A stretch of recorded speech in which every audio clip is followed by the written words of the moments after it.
ஜெயங்கொண்டம் அருகே கடந்த 15 ஆண்டுகளாக தங்கள் கோரிக்கைகள் நிறைவேற்றப்படாத நிலையில் வீடுகளில் கருப்பு கொடி கட்டி தேர்தல் புறக்கணிப்பில் ஈடுபடப் போவதாக பொதுமக்கள் எச்சரிக்கை விடுத்துள்ளனர். அரியலூர் மாவட்டம் ஜெயங்கொண்டம் அருகே உள்ள மெய்காவல் புத்தூர் காமராஜர் நகர் பகுதியில் 150க்கும் மேற்பட்ட குடும்பங்கள் வசித்து வருகின்றன. அடிப்படை வசதி மற்றும் இலவச வீட்டுமனை பட்டா வழங்க வலியுறுத்தி கடந்த 15 ஆண்டுகளுக்கும் மேலாக பல்வேறு போராட்டங்களில் அப்பகுதி மக்கள் ஈடுபட்டு வந்தனர். ஆனால் இதுவரை எந்த நடவடிக்கையும் எடுக்கப்படவில்லை என்று கூறப்படுகிறது. இதனால் ஆத்திரமடைந்த அப்பகுதி மக்கள் தங்கள் வீடுகளில் கருப்பு கொடிகளை கட்டி தேர்தல் புறக்கணிப்பில் ஈடுபட போவதாக எச்சரிக்கை விடுத்தனர். ஒரு வீட்டுக்கு 4 பேர் 5 பேர் ரொம்ப கஷ்டத்தை அனுபவிக்கிறோம்.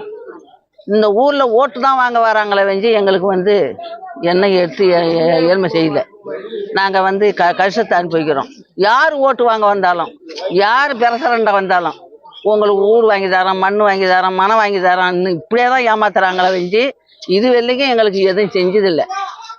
இப்போ எங்களுக்கு இடம் வேணும். இடம் இல்லைன்னாக்கா ஓட்டு போட முடியாது, இந்த கட்சியை ஒன்றும் நிப்பாட்டவும் முடியாது. இதேபோல் புதுச்சேரி மாநிலம் காரைக்கால் மாவட்டம் கிளிஞ்சல்மேடு மீனவ கிராமத்தில் ஓட்டுக்கு பணம் கொடுத்தால் ஊருக்குள் வராதீங்க என விழிப்புணர்வு வாசகங்கள் அடங்கிய பேனர் வைக்கப்பட்டுள்ளது. இந்நிலையில் பொதுமக்களை நேரில் சந்தித்து பாராட்டு தெரிவித்த மாவட்ட ஆட்சியரும் தேர்தல் அதிகாரியுமான இஷிதா ராட்டி வரும் ஏப்ரல் மாதம் 9ஆம் தேதி அனைவரும் தவறாமல் வாக்களிக்குமாறு கேட்டுக்கொண்டார்.